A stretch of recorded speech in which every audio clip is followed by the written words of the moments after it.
గుంటూరు జిల్లా తరఫున ఈరోజు రావడం జరిగింది. నేను ఒక ఎస్టీ ఎరుకుల కేటగిరీకి సంబంధించిన వ్యక్తిని. నాకు ఈరోజు చాలా ఆనందంగా ఉంది. హ్యూమన్ రైట్స్ తరఫు నుంచి నుంచి నేను ఎంతో పోరాటం చేస్తాను. మన కుర్లకు కానీ, మన ఎస్టీ ఎరుకులకు కానీ, మన ఎస్టీ కేటగిరీకి ఉద్దేశించి ముఖ్యంగా ఎక్కడ కూడా పథకాలు పూర్తిగా ఎస్టీ కేటగిరీ అందడం లేదండి. ఎస్టీ కేటగిరీ అందాలని చెప్పి పూర్తి స్థాయి ఉద్దేశంతో, పూర్తి స్థాయి సంకల్పంతో మేము హ్యూమన్ రైట్స్ ఎన్ఆర్టీ తరఫు నుంచి ప్రతి సమాచారం తీసుకొని ప్రజల్లో ఎవరైతే ఎస్టీ కేటగిరీ అనగానే వర్గాలు ఎవరైతే ఉన్నారో వాళ్ళకి ప్రతి పథకం, ప్రతి బియ్యం గింజ దగ్గర నుంచి, రేషన్ షాప్ దగ్గర నుంచి అన్ని విధాల ఏ ఒక్కటి కూడా వదలకుండా సూక్ష్మంగా పరిశీలిస్తూ ప్రతి ఒక్కటి పేద ప్రజలకు, అనగానే వర్గాలకు ప్రతి ఒక్కటి అందాలని చెప్పి సదుద్దేశంతో హ్యూమన్ రైట్స్ ఎన్ఆర్టీ తరఫున మేము ముందు రావడం జరిగింది. ఈ రోజున మన గిరిజన సంక్షేమ శాఖ తరఫు నుంచి రోజున జరిగింది.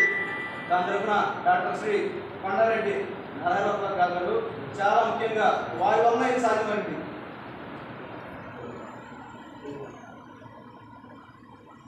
డాక్టర్ కొండారెడ్డి నారాయణరావు గారు వారు ముఖ్యంగా నేను ఇక్కడ వచ్చిన తర్వాత మన సంఘటన గ్యారంటీగా మ్యాటర్ ఏంటంటే ఆయన చాలా కష్టపడ్డాడు. టీడీ ప్రభుత్వం నుంచి మన నారా లోకేష్ గారు, మన గౌరవైన ముఖ్యమంత్రి గారు నారా చంద్రబాబు నాయుడు గారు మనకు ఎన్నో రకాల పథకాలు ఇస్తున్నారు. టీడీపీ ప్రభుత్వం, కూటమి ప్రభుత్వం మనకెంతో మంచి చేకూరుస్తుంది. మనకు ఎన్నో పథకాలు వస్తున్నాయి, మన ఇంటి దాకా రావడం లేదు.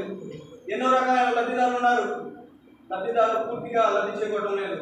తద్వారా ఈరోజు ఈ సభాముఖంగా సూక్ష్మంగా పరిశీలించి ప్రతి ఒక్కరికి లబ్ధిదారులకు లబ్ధి చేకూరుతుందా లేదా అని చెప్పి సూక్ష్మంగా ఆలోచించి వారికి చెప్పాలని చెప్పి కోరుకుంటూ